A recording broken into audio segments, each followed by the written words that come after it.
Hello everyone, good evening. उम्मीद करती हूँ आप सभी अच्छे होंगे और स्वस्थ होंगे। आज की इस वीडियो में हम बात करेंगे यूपीएचईएससी असिस्टेंट प्रोफेसर का एग्ज़ाम जो 16 और 17 अप्रैल को होने वाला है। उसके सेकंड यूनिट में दिया है शिक्षण एवं शोध अभिवृत्ति। ये चैप्टर आज की वीडियो में हम पूरा कंप्लीट करेंगे। अगर आपको वीडियो पसंद आए तो वीडियो को लाइक शेयर सब्सक्राइब जरूर करें। तो चलिए देर ना करते हुए हम आज की वीडियो शुरू करते हैं। शिक्षण एवं शोध अभिवृत्ति, इसकी इकाई 2 में सिलेबस दिया है शिक्षण, प्रकृति, उद्देश्य, आवश्यकताएं, विधियां, मूल्यांकन तथा शिक्षण को प्रभावित करने वाले कारक। इन सारी चीज़ों को आज हम इस यूनिट में कंप्लीट करेंगे। ये वीडियो आपके लिए बहुत ही लाभदायक सिद्ध होगा। तो देर ना करते हुए चलिए हम आज की वीडियो शुरू करते हैं। शिक्षण एवं शोध अभिवृत्ति, यह है शिक्षण, प्रकृति, उद्देश्य, आवश्यकताएं, विधियां, मूल्यांकन, शिक्षण को प्रभावित करने वाले कारक। शिक्षण क्या होता है जान लेते हैं। शिक्षण एक अंग्रेजी शब्द टीचिंग का हिंदी पर्याय है जिसका तात्पर्य है सीखना। शिक्षण एक त्रियामी प्रक्रिया है जिसमें अध्यापक छात्र पाठ्यक्रम के माध्यम से अपने स्वरूप को प्राप्त करते हैं। किसी विषय सामग्री को माध्यम बनाकर अध्यापक और छात्रों के बीच विचारों के आदान प्रदान, परस्पर अंतः क्रिया को ही हम शिक्षण कहते हैं। शिक्षण एक सामाजिक प्रक्रिया है। इस प्रकार प्रत्येक देश की शासन प्रणाली, सामाजिक दर्शन, सामाजिक परिस्थितियों तथा मूल्यों आदि का प्रभाव पड़ता है। जिस देश में जैसी शासन प्रणाली तथा सामाजिक तथा दार्शनिक परिस्थितियाँ होंगी वैसी ही शिक्षण प्रक्रिया होगी। आइए देख लेते हैं। शिक्षण अंग्रेजी इसका क्या पर्याय होता है, टीचिंग इसको कहते हैं। देखिए, शिक्षण के जो चर होते हैं वो हैं स्वतंत्र चर, आश्रित चर और हस्तक्षेप चर। शिक्षण क्या है, एक सोशल प्रोसेस मतलब सामाजिक प्रक्रिया है। इसके कार्य क्या है, निदानात्मक कार्य होता है, उपचारात्मक कार्य होता है और मूल्यांकन संबंधी कार्य होता है। शिक्षण का उद्देश्य निर्देशित क्रिया होती है। मतलब शिक्षण क्या होता है, एक टीचर के द्वारा होता है तो इसलिए इसे निर्देशित किया मतलब एक इंस्ट्रक्शनल एक्शन कहा जाता है। इसका कार्य क्या होता है, लोगों को उत्साहित करना, अनुदेशन देना, कौशल का विकास करना और ज्ञान प्रदान करना। शिक्षण के अर्थ को स्पष्ट करने के लिए परिभाषाएं भी अधिक सहायता करेंगी। शिक्षण के शब्दकोश के अनुसार दूसरे को सीखने में मदद करने की प्रक्रिया को हम शिक्षण कहते हैं। वर्ल्ड इंसाइक्लोपीडिया के अनुसार शिक्षण एक ऐसी प्रक्रिया है जिसमें एक व्यक्ति को ज्ञान, कौशल तथा अभिरुचियों को सीखने या प्राप्त करने में सहायता करता है।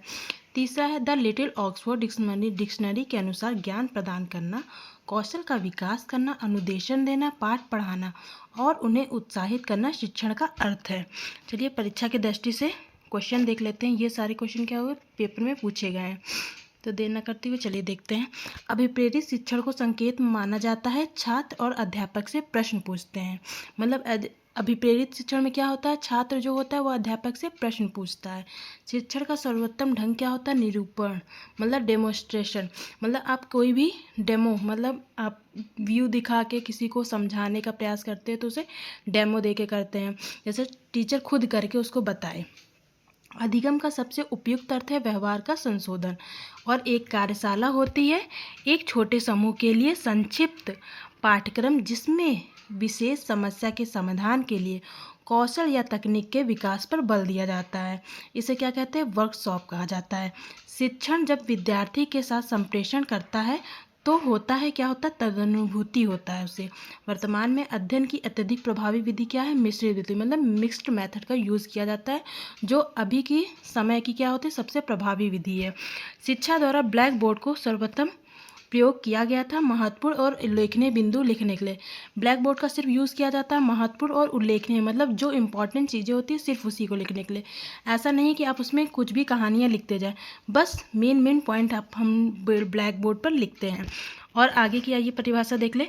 H.C. मॉरिसन के अनुसार शिक्षण वह प्रक्रिया है जिसमें अधिक विकसित व्यक्तित्व कम विकसित व्यक्तित्व के संपर्क में आता है और कम विकसित व्यक्तित्व के अग्रिम शिक्षा के लिए व्यक्तित्व की व्यवस्था करता है। गेज के अनुसार शिक्षण एक प्रकार का प्रारंभिक प्रभाव है जिसका उद्देश्य दूसरे व्यक्ति के व्यवहारों में वांछित परिवर्तन लाना है। राइन्स के अनुसार दूसरों के सीखने के लिए दिशा निर्देश देने तथा अन्य प्रकार से उन्हें निर्देशित करने की प्रक्रिया को शिक्षण कहते हैं। स्किनर की परिभाषा देख लेते हैं। शिक्षा पुनर्बलन का कर्म है। स्मिथ के अनुसार शिक्षण का उद्देश्य निर्देशित क्रिया है। बर्टन ने शिक्षण को अधिगम हेतु उद्दीपन, मार्गदर्शन तथा दिशा बोध कहा है। बैन इसे प्रशिक्षण कहता है। रायबर्न इसे एक ऐसा संबंध मानता है जो छात्रों को उनकी शक्तियों के विकास में सहायता कहता है। शिक्षण की प्रकृति शिक्षण की प्रकृति कला और विज्ञान दोनों है। मतलब शिक्षा क्या है, आर्ट एंड साइंस बोथ है।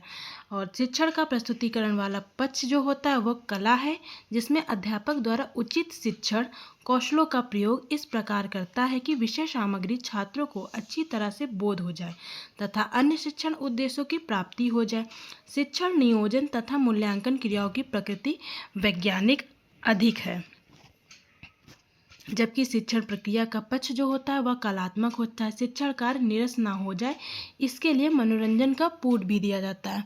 मतलब जब हम टीचिंग करते हैं तो देखते हैं कभी कभी टीचर पढ़ाते हुए हंसी मजाक करते हैं, वो इसके लिए इसलिए ही किया जाता है कि बच्चे क्या हो, बोर ना हो। शिक्षण सतत चलने वाली प्रक्रिया है जो शिक्षण अधिगम उद्देश्यों की प्राप्ति तक चलती ही रहती है। इसके 3 पक्ष है, क्रिया, शिक्षण और मूल्यांकन। कौन कौन से 3 पक्ष है? क्रिया, शिक्षण और मूल्यांकन। शिक्षण एक त्रिध्रुवीय प्रक्रिया है। ब्लूम के अनुसार शिक्षण के 3 पक्ष हैं, शिक्षण उद्देश्य, सीखने के अनुभव, व्यवहार परिवर्तन। शिक्षण एक स्वउद्देश्य प्रक्रिया है जो विशिष्ट उद्देश्यों की पूर्ति के लिए की जाती है। ज्ञान प्रदान करने की प्रक्रिया को शिक्षण कहा जाता है। इसमें वे सभी क्रियाएं प्रयास आ जाते हैं जो सीखने में मदद करते हैं। इसे प्रभावित करने वाली सामाजिक प्रक्रिया माना जाता है। छात्र और प्राध्यापक परस्पर प्रभावित होते हैं। मानव सभ्यता के विकास के साथ शिक्षण की प्रक्रिया भी क्रमशः जटिल होती गई। फलस्वरूप शिक्षण का स्वरूप धीरे धीरे क्या हुआ, बदलता गया। प्रारंभ का स्वरूप शिक्षण वोकेशन से आज प्रोफेशन बन गया है। मतलब जो प्रारंभ में जो शिक्षण व्यवसाय था वो क्या था, वोकेशन था, पर अब क्या हो गया, प्रोफेशन बन गया है। ग्रीन के अनुसार शिक्षण की प्रकृति को स्पष्ट करने के लिए टीचिंग टोपोलॉजी का निर्माण किया गया है। ग्रीन ने बताया कि शिक्षण की प्रकृति को हम कैसे समझ सकते हैं, टीचिंग टोपोलॉजी के अनुसार। ग्रीन की शिक्षण प्रक्रिया के 4 विशिष्ट स्तर हैं, अनुकूलन, प्रशिक्षण, अनुदेशन तथा जो चौथा है वो उसे इंडोक्ट्रिनेटिंग कहते हैं। इन चारों प्रत्ययों में अंतर बहुत स्पष्ट नहीं है। यह चारों स्तर इन धनुष में विभिन्न रंगों की भांति एक दूसरे से जुड़े हुए हैं। ग्रीन का कथन है, शिक्षण के स्वरूप को समझने के लिए शिक्षण के इन तत्वों को समझना अधिक उपयोगी है। जब हमें शिक्षण के इन तत्वों को या स्तरों का स्पष्ट ज्ञान हो जाता है तब हम शिक्षण के सच्चे स्वरूप को समझ पाते हैं। मैकडोनाल्ड ने शिक्षण के स्वरूप को स्पष्ट करने के लिए प्रणाली उपागम का उपयोग किया। उसने समस्त प्रक्रिया को 4 भागों में विभाजित किया। वे हैं, कौन कौन सी प्रक्रिया किया है? पाठ्यक्रम, अनुदेशन, शिक्षण और अधिगम। 4 प्रक्रिया कौन कौन सी है? पाठ्यक्रम, अनुदेशन, शिक्षण और अधिगम। आइए शिक्षण के उद्देश्य जानते हैं। शिक्षण के उद्देश्य शैक्षणिक प्रक्रिया का एक महत्वपूर्ण भाग है जो विद्यार्थी मतलब शिक्षार्थी और शिक्षक के बीच संबंधों को स्पष्ट करने में सहायता करते हैं। उद्देश्य शिक्षण को पाठ्य सामग्री, शिक्षण प्रक्रियाओं, मूल्यांकन विधियों को उपयुक्त बनाने में सहायता करता है। शिक्षार्थियों को सीखने और उनकी रणनीतियों को पहचानने, लागू करने में मदद करता है। शिक्षण के प्रमुख उद्देश्य निम्नलिखित हैं। पहला, शिक्षा का ज्ञान उद्देश्य, शिक्षा का व्यावसायिक उद्देश्य, शिक्षा का चारित्रिक उद्देश्य, शिक्षा का सांस्कृतिक उद्देश्य और आध्यात्मिक और बौद्धिक उद्देश्य। परीक्षा की दृष्टि से देखिए कुछ चीज़ें जान लेते हैं हम क्या क्या हैं। जैसे गणित संबंधी विकार को क्या कहते हैं? डिसकैलकुलिया कहते हैं। सृजनात्मकता का सर्वाधिक महत्वपूर्ण भाग है कल्पना। पढ़ने की अक्षमता कहलाती है डिसलेक्सिया कहलाती है। ये दोनों आप एक बार ध्यान से देख लिए। गणित संबंधी विकार कहलाती है डिसकैलकुलिया कहलाती है और पढ़ने की अक्षमता वाली कहलाती है डिसलेक्सिया कहलाती है। लिखने से संबंधित विकार क्या होता है? डिस्ग्राफिया होती है। वर्तनी संबंधी विकार क्या होता है? डिसआर्थोग्राफिया होती है। श्रवण संबंधी विकार ऑडिटरी प्रोसेसिंग डिसऑर्डर होता है। दृश्य और प्रत्यक्षण संबंधी विकार विजुअल परसेप्शन डिसऑर्डर होता है। मौखिक रूप से सीखने की अक्षमता कहलाता है डिसफेसिया। मौखिक रूप से सीखने की अक्षमता क्या कहलाता है? डिसफेसिया। ये आप लोग एक बार याद कर लीजिएगा। फिर शिक्षण की विशेषता है, ये जान लेते हैं। शिक्षण के 2 प्रमुख अंग हैं, सीखने वाला होता है और सिखाने वाला। मतलब एक क्या होता है? टीचर होता है और एक होता है स्टूडेंट होता है। है। शिक्षण की समस्त प्रक्रियाओं का आधार क्या है? मनोविज्ञान है। शिक्षण अधिगम की प्रक्रिया को प्रभावशाली और व्यवस्थित बनाता है। शिक्षण और अधिगम की परिस्थितियों से में संबंध स्थापित करता है। शिक्षण का कार्य क्या होता है? ज्ञान प्रदान करना। शिक्षण मार्गदर्शन करता है। शिक्षण क्रियाशीलता बनाए रखता है। शिक्षण का अर्थ शिक्षण की समस्त प्रक्रियाओं को संगठित करना होता है। शिक्षण छात्रों में उत्सुकता जागृत करता है। शिक्षण कला और विज्ञान दोनों ही है। शिक्षण एक कौशल युक्त क्रिया है। उपयुक्त परिभाषाओं और विशेषताओं के आधार पर कहा जाता है कि शिक्षण एक ऐसी प्रक्रिया है जिसके माध्यम से छात्रों के व्यवहारों में वांछित परिवर्तन लाने के उद्देश्य से विभिन्न प्रकार की क्रियाएं संपादित की जाती है। इन क्रियाओं के फलस्वरूप शिक्षण और सीखने वाली परिस्थितियों के संबंध स्थापित हो जाता है। परीक्षा की दृष्टि से आइए कुछ चीज़ें जान लें। इसमें है शिक्षण संबंधी सहायक उपकरणों की उपयोगिता के औचित्य का आधार है विद्यार्थियों के अधिगम परिणामों को इष्टतम करना। दूसरा है अच्छे शिक्षण के लिए अपेक्षित क्या है, मतलब अच्छे शिक्षण के लिए क्या क्या होना चाहिए? सूचनाओं का आदान प्रदान होना चाहिए, प्रभावी नियोजन होना चाहिए, उपचारात्मक होना चाहिए, निदानात्मक होना चाहिए, प्रतिपुष्टि आदि क्या है? शिक्षण के अपेक्षित भाग हैं। शैक्षणिक संस्थानों में आने वाले छात्रों को जितनी बाधाएं आएंगी उतनी ही अधिक अपेक्षाएं शिक्षक से होंगी। मतलब जब बच्चे पढ़ते हैं तो उन्हें जैसे कोई भी प्रॉब्लम होती है तो वो किससे अपेक्षा करते हैं? अपने टीचर से अपेक्षा करते हैं कि उनके प्रॉब्लमों को सॉल्व करे। एक अच्छा शिक्षक वह है जो शिक्षार्थियों को सीखने के लिए अभिप्रेरित करता है। मतलब क्या कहता है? उससे कहता है कि आप पढ़िए, आपको जो समस्याएं होंगी हम उसका निदान करेंगे। मतलब क्या करता है? फोर्स करता है। फोर्स नहीं तो क्या कहेंगे, क्या वर्ड होता है? अभिप्रेरित, उत्सुकता लाता है उनमें। ठीक है। तत्व जो शिक्षक को प्रभावित नहीं करता, शिक्षकों और विद्यार्थियों के सामाजिक आर्थिक प्रश्न में। मतलब शिक्षक को इससे कोई मतलब नहीं होता कि विद्यार्थियों का क्या है, सोशल इकोनॉमिक बैकग्राउंड, मतलब उनका जो इकोनॉमिक बैकग्राउंड है वो कैसा है, वो उन्हें प्रभावित नहीं करता। शिक्षा मनुष्य से पहले से विराजमान पूर्णता का अभिभाव है। ये किसने कहा है? ये कहा है स्वामी विवेकानंद ने कहा है। शिक्षा की अभिवृत्ति जिसका उसके शिक्षा पर प्रभाव पड़ता है का संबंध है भावनात्मक क्षेत्र से। मतलब शिक्षण की अभिवृत्ति जिसका प्रभाव पड़ता है शिक्षा पर वो क्या है? भावनात्मक क्षेत्र का। शिक्षण के दौरान विद्यार्थियों की अधिकतम सहभागिता संभव है निदर्शन पद्धति द्वारा। शिक्षण की आवश्यकता क्यों पड़ती है? अच्छे शिक्षण में वांछनीय सूचनाएं दी जाती है। अच्छे शिक्षण में व्यक्ति स्वयं सीखने के लिए प्रेरित होता है। अच्छे शिक्षण के लिए प्रभावशाली नियोजन आवश्यक होता है। अच्छे शिक्षण में छात्र क्या होते हैं? क्रियाशील बने रहते हैं। अच्छा शिक्षण चुनी हुई बातों का ज्ञान प्रदान करता है। अच्छा शिक्षण जनतंत्रीय आदर्शों पर आधारित रहता है। अच्छा शिक्षण दया व सहानुभूति पूर्ण होता है। अच्छा शिक्षण निर्देशात्मक होता है, आदेशात्मक नहीं। मतलब क्या होता है इसमें? अच्छे शिक्षण में इंस्ट्रक्शन दिया जाता है, ना कि क्या किया जाता है? ऑर्डर दिया जाता है। अच्छा शिक्षण छात्र और शिक्षकों को सहयोग पर आधारित होता है। अच्छा शिक्षण छात्रों के पूर्ण ज्ञान पर आधारित होता है। अच्छा शिक्षण प्रगतिशील होता है। अच्छे शिक्षण में सभी कार्य शिक्षण विधियों तथा दशाओं का समावेश होता है। अच्छा शिक्षण संवेगात्मक स्थिरता उत्पन्न करता है। अच्छा शिक्षण छात्रों को वातावरण में अनुकूलन प्रदान करता है। अच्छा शिक्षण निदानात्मक और उपचारात्मक होता है। अच्छा शिक्षण वर्तमान और भावी तैयारी का एक महत्वपूर्ण साधन है। अच्छा शिक्षण बालक की प्रसुप्त और प्रच्छन्न योग्यताओं का विकास करता है। उत्तम शिक्षण में शिक्षक और दार्शनिक निर्देशक मित्र के रूप में कर्तव्य निभाता है। अच्छे शिक्षण में शिक्षक का कक्ष व्यवहार अप्रत्यक्ष अधिक और प्रत्यक्ष कम होता है। अच्छे शिक्षण में शिक्षक के व्यवहार में स्थायित्व और स्पष्टता होती है। अच्छे शिक्षण में छात्र शिक्षक संबंध मधुर होते हैं। परीक्षा की दृष्टि से उपयोगी प्रश्न आइए देख लेते हैं। शैक्षणिक योजना में क्षमता निर्माण कार्यक्रम से संबंध है न्यूपा, NUEPA। जब शिक्षक कक्षा में एक संदेश शब्दों व चित्रों में भेजता है तो विद्यार्थी वास्तव में होता है क्या होता है? डिकोडर। मतलब जो चित्र भेजा ये क्या है? एनकोडर है और विद्यार्थी क्या है? डिकोडर है। कक्षा में शिक्षक तत्काल नियंत्रण कर रखता है स्वयं संप्रेषण की चयनित पद्धतियों पे, संदेश पे। पितृ पत्रिका पद का संबंध है पाठ दर्शकों को आकर्षित करने के लिए, सनसनीपरकता और अतिशयोक्ति के लिए। शिक्षक और छात्रों के बीच परस्पर संवाद समीपस्थ जोन को निर्माण करता है विकास। रचनात्मक मूल्यांकन का उद्देश्य है छात्रों के अधिगम में निष्पादन में त्वरण लाना। शिक्षक के चर जान लेते हैं। Variable of teaching. शिक्षण प्रक्रिया के 3 प्रकार होते हैं, मतलब स्वतंत्र होता है, कंट्रोल होता है, और क्या होता है, टीचिंग मेथड होता है। स्वतंत्र चर क्या होता है? शिक्षण प्रक्रिया में शिक्षक स्वतंत्र चर के रूप में कार्य करता है। वह छात्रों को अधिगम अनुभव प्रदान करने के लिए विभिन्न प्रकार के कार्य करता है। आश्रित चर।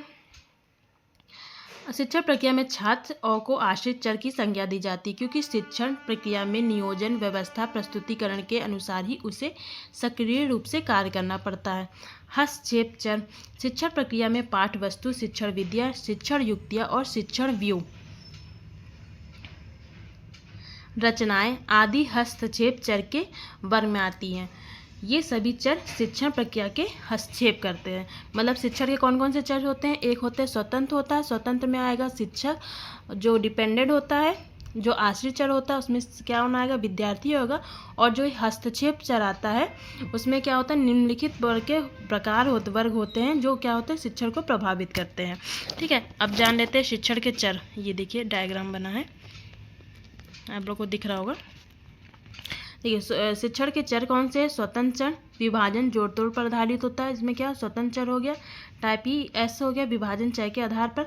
आश्रित चर होता है। मात्रात्मक चर में क्या कौन से टाइप होते हैं? मात्रात्मक चर होता है, सतत चर होता है और असतत चर होता है। ठीक है, और गुणात्मक चर होता है, हस्तक्षेप चर होता है, सक्रिय चर और गुण चर होता है। सक्रिय चर किसे कहते हैं?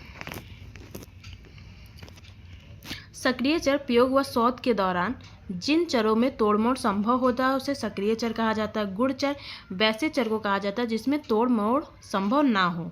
गुणात्मक चर डी एम्टो के शब्दों में गुणात्मक चर में वैसे चरों को रखा जाता है जिनमें ऐसी श्रेणियां होती है जिन्हें मात्रा के रूप में सुव्यवस्थित नहीं किया जा सकता। मतलब प्रजाति, धर्म और पेशा, मतलब जिसका क्या होता है? क्वांटिटेटिव स्टडी होती है ये, मतलब क्वांटिटेटिव नहीं होती, इसमें क्या संख्या नहीं होती है।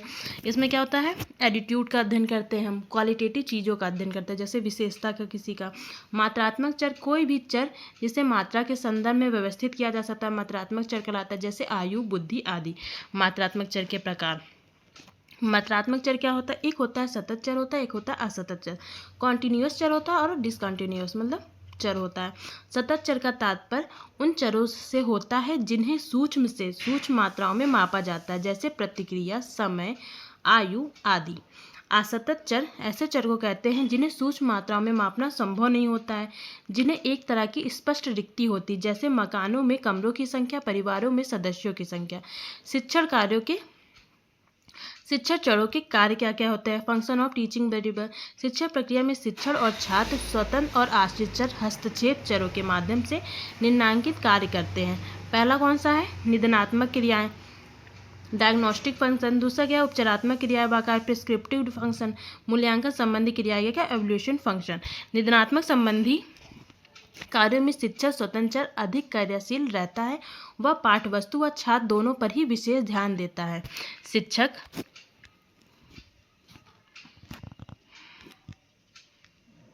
इस बात का निदान करता है कि छात्रों को क्या क्या आता है और क्या क्या नहीं है, क्या क्या आना चाहिए। इस प्रकार शिक्षक का प्रमुख उद्देश्य छात्रों को नया ज्ञान प्रदान करना होता है। नया ज्ञान प्रदान करने के लिए शिक्षक 3 प्रकार के कार्य करता है। पहला, शिक्षक एक बात का निदान करता है छात्रों को क्या क्या आता है, वहाँ उन्हें कौन कौन सी कठिनाइयाँ होती है। नैदानिक परीक्षाएं इसमें सहायक सिद्ध होती है। पाठ वस्तु का विश्लेषण करके उससे इस प्रकार पुनर्व्यवस्थित करता है कि छात्रों के लिए बोधगम्य हो जाए। मतलब क्या करता है टीचर? क्या होता है? किसी भी चीज़ को इतना अच्छे से व्यवस्थित करता है कि छात्र उसे अच्छी तरह से समझ पाए। शिक्षक छात्रों के निदान के लिए पूर्व ज्ञान के आधार पर पाठ्य वस्तु को छात्रों के समक्ष प्रस्तुत कर उन्हें नया ज्ञान प्रदान करता है। छात्र और शिक्षक के मध्य अंतःक्रिया में दोनों ही चर एक दूसरे का निदान करते हैं, अनुक्रिया के विषय में फैसला करते हैं। परीक्षा की दृष्टि से जो क्वेश्चन है वो देख लेते हैं। एक व्यक्ति शिक्षण को व्यवसाय के रूप में अपनाकर आनंदित होता है जब विद्यार्थियों से आदर प्राप्त करता हो। कक्षा में परस्पर संवाद से उभर कर आना चाहिए विचार। अध्यापन की सर्वोत्तम प्रणाली है चर्चा प्रारंभ करने की पहल करना और उसमें भाग लेना। अध्यापक के प्रति गत्यात्मक उपागम का तात्पर्य है विद्यार्थियों से गतिविधियों के माध्यम से सीखने की अपेक्षा। शिक्षक के लिए सर्वाधिक अनिवार्य गुण है उसे अपने विषय में रुचिपूर्ण होना चाहिए। विद्यार्थियों का सही मूल्यांकन किया जा सकता है सतत मूल्यांकन द्वारा। मूल शिक्षा का उद्देश्य विद्यार्थियों के मन में अंतर्निष्ठ करना है नैतिक मूल्यों का। प्रभावी शिक्षा सहायक सामग्री वह है सभी ज्ञानेंद्रियों को सक्रिय करती है। शिक्षा के क्षेत्र में प्रसिद्ध शिक्षार्थी हर्बर्ट की शिक्षण विधि को कहा जाता है पदीय प्रणाली। मतलब इन्होंने कौन कौन से पद बताए हैं?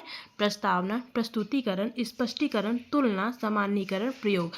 हर्बर्ट ने की पंचपदीय प्रणाली की प्रेरणा स्रोत है आधुनिक पाठ योजनाओं की।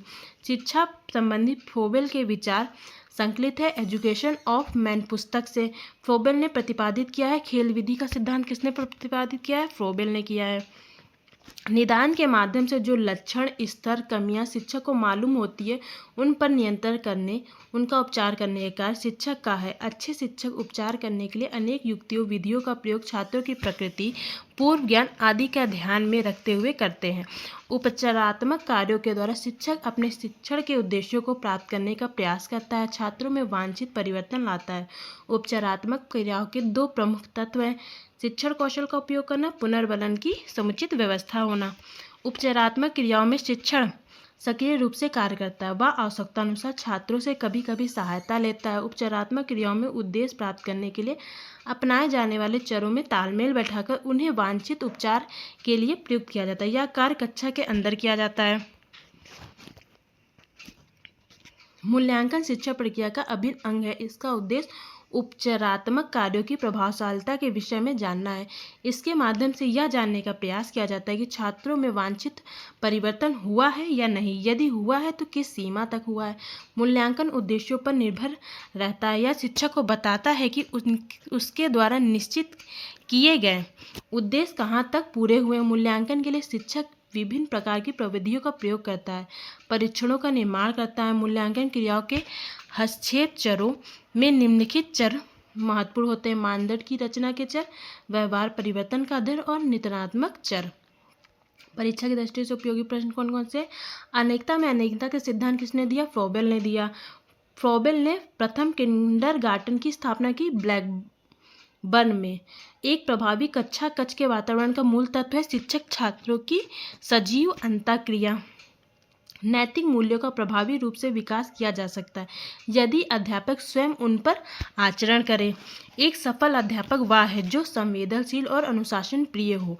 सूक्ष्म माइक्रो अध्यापन अधिक क्रिया प्रभावशाली है। अध्यापन अभ्यास की तैयारी के दौरान अधिक अंतःक्रियात्मक विद्यार्थी उन्मुख केंद्रित है। समूह चर्चा, अभिवृत्ति, संकल्पना और ज्ञान उपज है सीखने की प्रक्रिया का। मूल्य शिक्षण का तात्पर्य है व्यक्तित्व का बहुआयामी विकास। मूल्यांकित शिक्षा छात्र को बनाती है अच्छा नागरिक।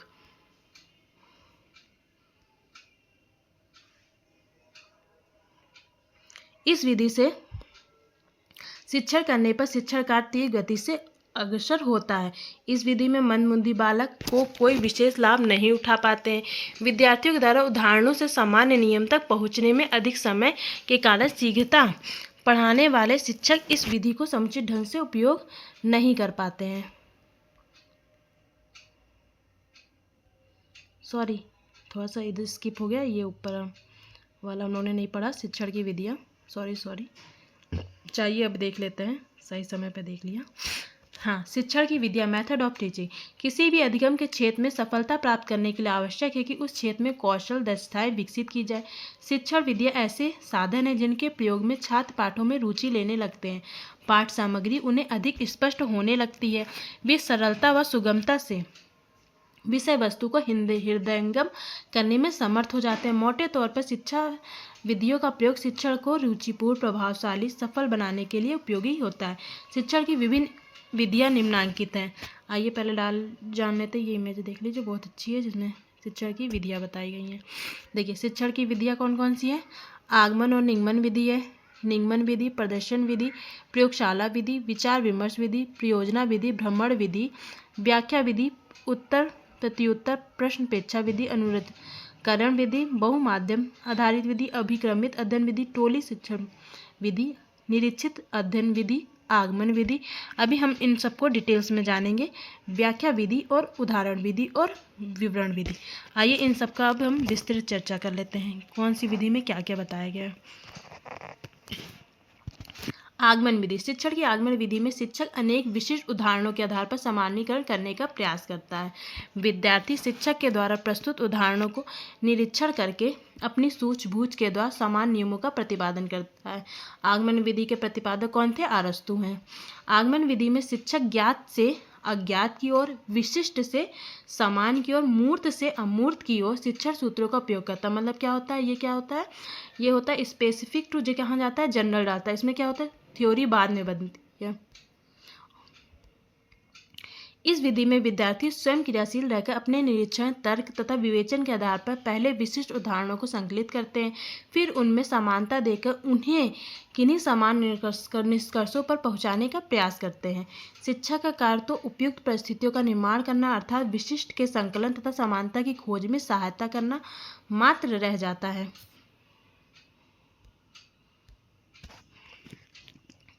आगमन विधि में शिक्षण करते समय शिक्षार्थियों की पाठ में पर्याप्त रुचि बनी रहती है। वे स्वयं ज्ञान अर्जन की प्रक्रिया में सक्रिय रूप से तल्लीन रहते हैं। इस विधि में शिक्षण करने वाला शिक्षण कार्य तीव्र गति से अग्रसर होता है। इस विधि में मंद बुद्धि बालक कोई विशेष लाभ नहीं उठा पाते। विद्यार्थियों के द्वारा उदाहरणों से सामान्य नियम तक पहुंचना कुछ अधिक समय लेने के कारण शीघ्रता से पढ़ाने वाले शिक्षक इस विधि को समुचित ढंग से उपयोग नहीं कर पाते हैं। आगमन विधि का प्रयोग विज्ञान, गणित, प्रबंधन, मनोविज्ञान, भूगोल, समाज विज्ञान, भाषा जैसे विषयों के शिक्षण में बहुतायत रूप से किया जाता है। निगमन विधि, डिडक्टिव मेथड। निगमन विधि के द्वारा शिक्षण करते समय समान नियम से विशिष्ट उदाहरणों की ओर अग्रसित हुआ जाता है। मतलब ये क्या होता है? जनरल टू ये स्पेसिफिक होता है। ठीक है। शिक्षण छात्रों के सम्मुख पहले समान नियम प्रस्तुत करता है, इसके पश्चात उदाहरणों द्वारा नियम की सत्यता को प्रमाणित करता है, विशिष्ट परिस्थितियों में उसके उपयोग को बताता है। निगमन विधि के प्रतिपादक प्लेटो हैं।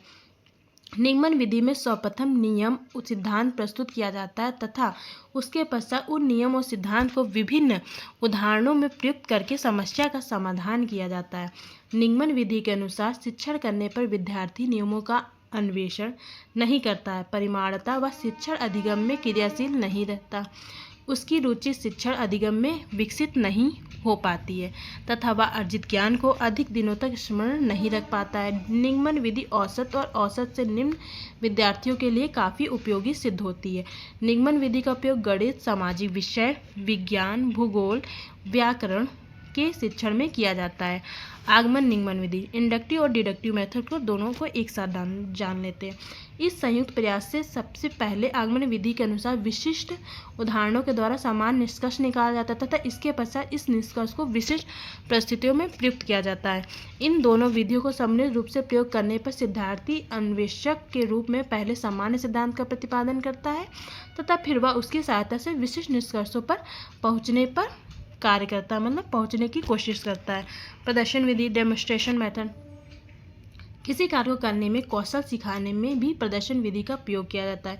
किसी वस्तु, यंत्र की कार्यप्रणाली, किसी सिद्धांत की यथार्थता की पुष्टि करनी होती है तब प्रायः इस विधि का प्रयोग किया जाता है। प्रत्यक्षता, ज्ञान का अवलोकन करना, रुचि एवं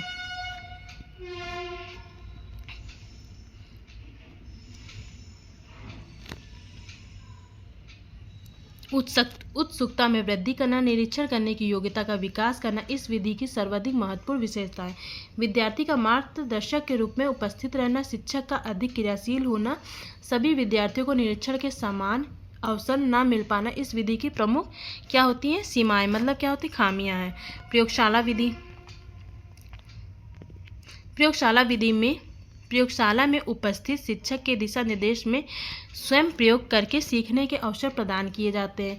प्रयोगशाला विधि विज्ञान, गृह विज्ञान विषयों की अत्यंत प्रभावशाली विधि है। प्रयोगशाला विधि विद्यार्थी स्वयं प्रयोग करते हैं, निरीक्षण करता है और निष्कर्ष प्रदान करता है। विद्यार्थियों में यंत्रोपकरणों के उपयोग संबंधी कौशलों का विकास करना, विद्यार्थियों की कार्यशीलता को बनाए रखना, छात्रों में व्यक्तिगत गुणों का विकास करना, अनुभव जनित स्थायी ज्ञान प्रदान करना एवं अधिगम के अंतर्गत को बढ़ावा देना इस विधि की महत्वपूर्ण विशेषता है। प्रयोगशाला विधि अत्यधिक खर्चीला होना, कुछ ही प्रयोगों सीमित कर पाना, विद्यार्थियों द्वारा प्रयोग करते करते समय जोखिमों की संभावना, अधिक विद्यार्थी होने पर इसका अव्यावहारिक होना इस विधि की क्या है? प्रमुख सीमाएं हैं। वस्तुतः विज्ञान गृह विज्ञान, भूगोल जैसे विषयों में इसका क्या प्रयोग करना बाध्यकारी होता है। विचार विमर्श विधि, डिस्कशन मेथड।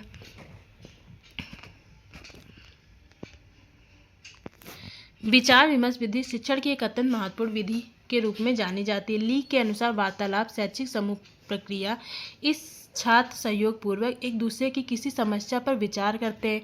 इसके अंतर्गत विचार गोष्ठी, कार्य गोष्ठी विधि, पैनल चर्चा, परिचर्चा जैसी विधियों उपविधियों का प्रयोग किया जाता है। यह विधि विद्यार्थियों की व्यक्ति भिन्नताओं को ध्यान में रखते हुए शिक्षण की तुलना में अधिगम को अधिक महत्व देती है, जिसमें अधिगम अधिक प्रभावोत्पादक हो जाता है। समूह में उत्साह एवं स्पष्टता आती है। छात्रगण अधिगम हेतु स्वतः प्रेरित होते हैं। अनुशासनहीनता की समस्या का स्वाभाविक रूप से उन्मूलन हो जाता है। इस विधि में वर्ग के सदस्य सामूहिक रूप से किसी रचनात्मक कार्य में भाग लेते हैं।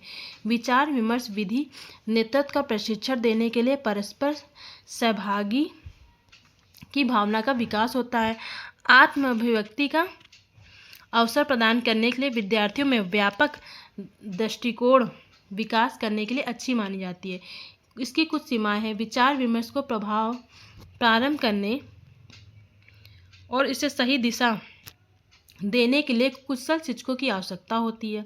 इसके अलावा इस विधि में भौतिक संसाधनों विशेषकर विचार विमर्श हेतु उपयुक्त कक्षा पुस्तकालयों में अच्छी पुस्तकों की विशेष ज़रूरत होती है, परंतु प्रायः विद्यालय में इन संसाधनों का अभाव रहता है। प्रयोजन विधि, इस विधि का प्रतिपादक किलपैट्रिक है। किलपैट्रिक के अनुसार प्रयोजना वह प्रक्रिया है जिसमें पूर्ण संलग्नता के साथ सामाजिक वातावरण में लक्ष्य प्राप्त किया जाता है। प्रयोजना समस्या परक एक उद्देश्यपूर्वक प्रक्रिया है जो स्वाभाविक परिस्थितियों में संपन्न होती है।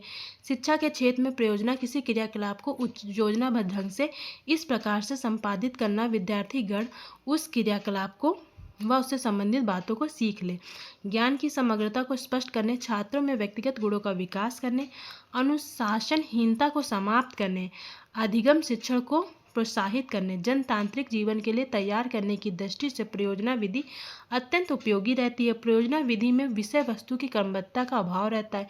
इससे समय सारणी की अवहेलना हो जा सकती है।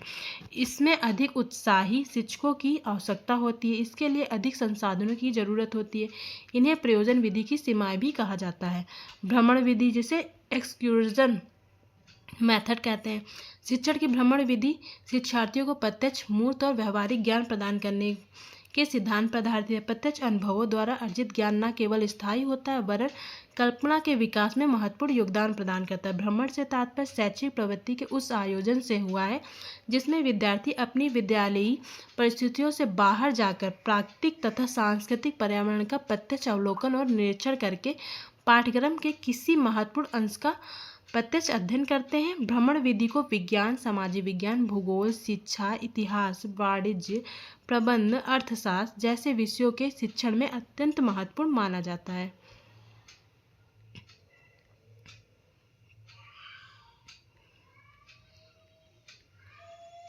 समस्या समाधान विधि, प्रॉब्लम सॉल्विंग मेथड। समस्या समाधान विधि से तात्पर्य तर्क द्वारा किसी समस्या का समाधान करने की प्रक्रिया से होता है।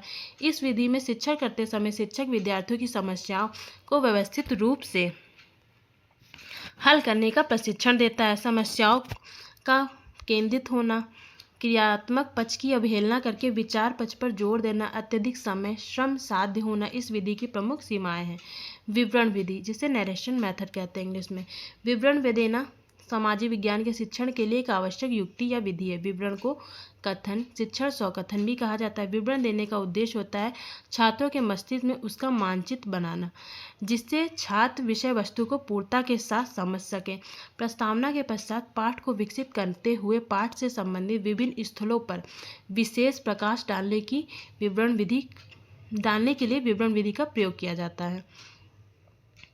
कभी कभी पाठ की प्रस्तावना अंत को रोचक बनाने के लिए अन्य विधियों के साथ इसका प्रयोग किया जाता है। यह प्रविधि विज्ञान, गणित विषयों में बहुत कम, किंतु सामाजिक विषय जैसे इतिहास, भूगोल, नागरिक शास्त्र, अर्थशास्त्र आदि में अधिक उपयोग किया जाता है। उदाहरण विधि में उदाहरणों का प्रयोग छात्रों की विचार शक्ति तथा कल्पना को जागृत करके मानसिक विकास में वृद्धि हेतु किया जाता है। उदाहरण वास्तव में वह सामग्री है जो पाठ वस्तु को रोचक, बोधगम्य, स्पष्ट करने में सहायक होती है। शिक्षक खोज कर वांछित उदाहरण और दृष्टांत छात्रों के समक्ष प्रस्तुत करके विषय सामग्री सरल बनाने का प्रयास करते हैं। उदाहरणों के प्रयास में अमूर्त, कठिन और जटिल विषयों को मूर्त, सुगम, आसान बनाया जाता है, जिससे छात्रों के मस्तिष्क पर ज्ञान की अभिष्ट छाप पड़ जाती है। अच्छे और उत्तम कोटि के उदाहरण ध्रुव कथनों के सजीव और सरल ग्राह्य बनाकर, मतलब किसी भी चीज़ को जो कठिन है उसको क्या किया जाता है, सजीव, मतलब उसको एग्जाम्पल के तौर से इजी दिखाकर बच्चों को समझाने का प्रयास किया जाता है। ग्राह्य बनाकर विषय की क्लिष्टता को कम करने का प्रयास किया जाता है। शिक्षण में सटीक उदाहरण, दृष्टांत देना एक कला जिसमें शिक्षक को पारंगत होना आवश्यक है। उदाहरणों और दृष्टांतों का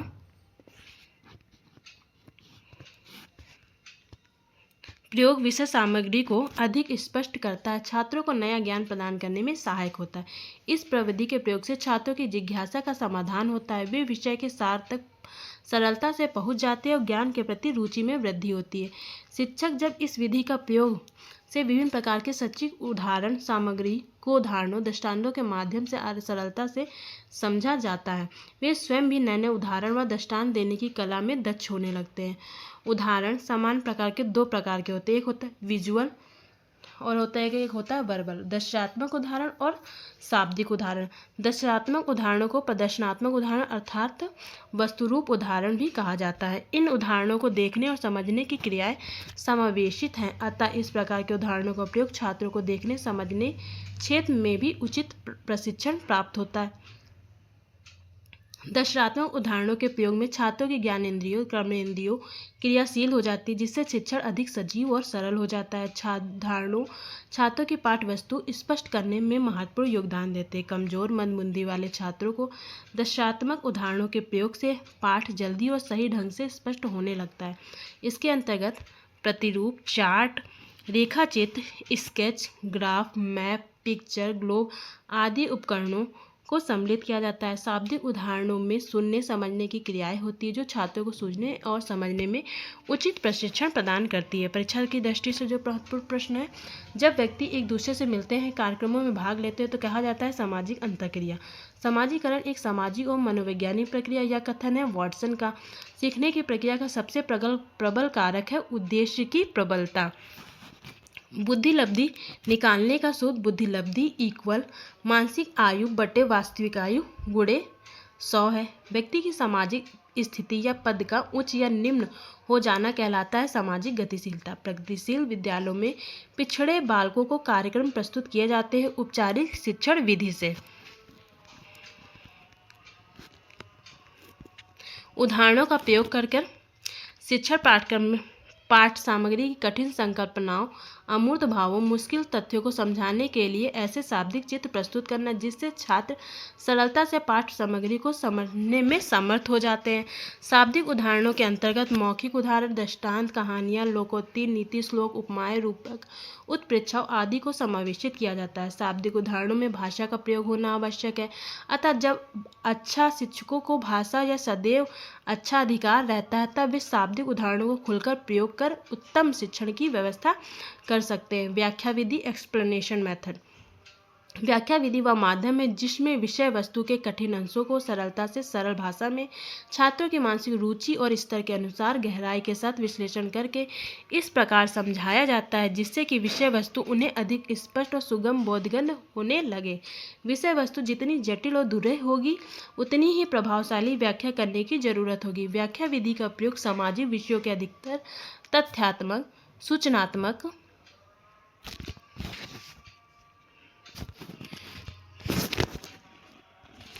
प्रकरणों के संदर्भ में भाषा शिक्षण की अधिकतर कठिन शब्दों, मुश्किल अंशों, वाक्यों, भावों को पूर्व ज्ञान के आधार पर स्पष्ट करने के लिए गणित विज्ञान के कठिन संप्रत्यों को बोधगम्य बनाने के लिए सफलतापूर्वक किया जाता है। व्याख्या विधि की सीमाएं। अनेक बार शिक्षक को यह निश्चित करना कठिन हो जाता है कि व्याख्या विधि का प्रयोग किस सीमा तक उपयुक्त है। इसमें व्याख्या के समय विश्लेषण पर जोर दिया जाता है, जिससे कई बार छात्र पाठ का समग्र चित्र नहीं बना पाते। प्रत्येक शिक्षक इस विधि का उपयोग करने के लिए सक्षम और समर्थ है, अतः उन्हें इस विधि के प्रयोग के लिए अपेक्षित और कुशलता योग्यता का प्रशिक्षण दिया जाना चाहिए। अनुकरण विधि, इमिटेशन मेथड। अनुकरण विधि में शिक्षक के द्वारा छात्रों को अनुकरण करने के लिए प्रेरित किया जाता है। वस्तुतः अनुकरण की प्रक्रिया द्वारा सीखते हैं। थॉर्नडाइक और जेपी वाटसन के प्रयोगों के द्वारा कहा कि सीखने की प्रक्रिया अप्रत्यक्ष प्रत्यायुक्त अनुभवों के आधार पर ना होकर प्रत्यक्ष अनुभवों के आधार पर होती है। थॉर्नडाइक और वाटसन के यह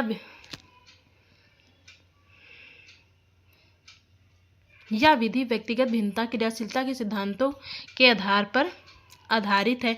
इस विधि में छात्रों की व्यक्तिगत भिन्नताओं को दृष्टि में रखकर प्रत्येक छात्र को कार्य और अध्ययन के अवसर दिए जाते हैं। शिक्षक एक मित्र, सहायक, पथ प्रदर्शक के रूप में कार्यों को निरीक्षण कर उनकी समस्याओं को सुलझाने का प्रयास करता है। इस विधि में छात्र अध्यापक दोनों की सक्रिय भूमिका निभाते हैं। शिक्षक छात्रों को किसी पूर्व निश्चित कार्य का आदेश देते हैं, छात्र उन कार्यों में लग जाते हैं, फिर शिक्षक उनके कार्यों और क्रियाओं का निरीक्षण करते हैं। यह विधि शैक्षिक रूप से पिछड़े वर्गों के लिए काफ़ी उपयोगी सिद्ध हुई है। निरीक्षण अध्ययन विधि के निम्नांकित रूप प्रचलित है। पहला, सम्मेलन योजना, जिसे कॉन्फ्रेंस प्लान कहते हैं। इस योजना के अंतर्गत समय समय पर कुछ सम्मेलनों का आयोजन किया जाता है, जिसमें छात्रों की विभिन्न कठिनाइयों का विचार विमर्श किया जाता है, उनका निवारण करने का प्रयास किया जाता है। ये सम्मेलन कक्षा स्तर, विद्यालय स्तर, अंतर विद्यालय स्तर, नगर व जिला आदि स्तरों पर आवश्यकता अनुसार आयोजित किया जा सकता है। विशिष्ट शिक्षक योजना, स्पेशल टीचर प्लान। इस योजना के अंतर्गत विशिष्ट प्रशिक्षित शिक्षक छात्रों की कठिनाइयों, भ्रांत धारणाओं, कमियों, त्रुटियों को दूर करने का प्रयास किया जाता है। विभाजित कालांश योजना। इस योजना में एक ही कालांश में 2 शिक्षक बालकों के कार्यों का निरीक्षण कर उनकी कठिनाइयों का निदान और निवारण करते हैं। द्विकालांश योजना, डबल पीरियड प्लान। इस योजना के अंतर्गत एक ही विषय के अध्ययन के लिए 2 कालांश रखे जाते हैं। प्रथम कालांश में छात्रों को निश्चित विषय के बारे में बताया जाता है, फिर उसके अध्ययन करने के आदेश दिए जाते हैं। दूसरे कालांश में शिक्षक अध्ययन करते हुए छात्रों की क्रियाओं का निरीक्षण करके कठिनाइयों के निदान के आधार पर निवारण तक पहुंचने पर अपनी भूमिका निभाते हैं। समसामयिक योजना, पीरियोडिकल प्लान। इस योजना के अंतर्गत छात्रों को कुछ निश्चित कार्य करने के लिए समय निश्चित किया जाता है। छात्र उस निश्चित समय पर वह कार्य करते हैं। पूर्व निश्चित समय के पश्चात शिक्षक छात्रों की प्रगति का निरीक्षण करते हैं। इस प्रकार की आवश्यकता अनुसार साप्ताहिक, पाक्षिक अथवा मासिक निरीक्षण निर्देशन का कार्य चलता रहता है।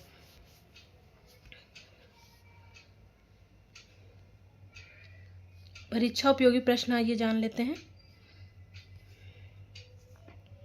शैक्षिक विकास में मूल्यांकन का अर्थ है ज्ञान क्षमता का मूल्यांकन करना। मूल्यांकन के त्रिकोण का भाग नहीं है, शिक्षण अनुभव नहीं है।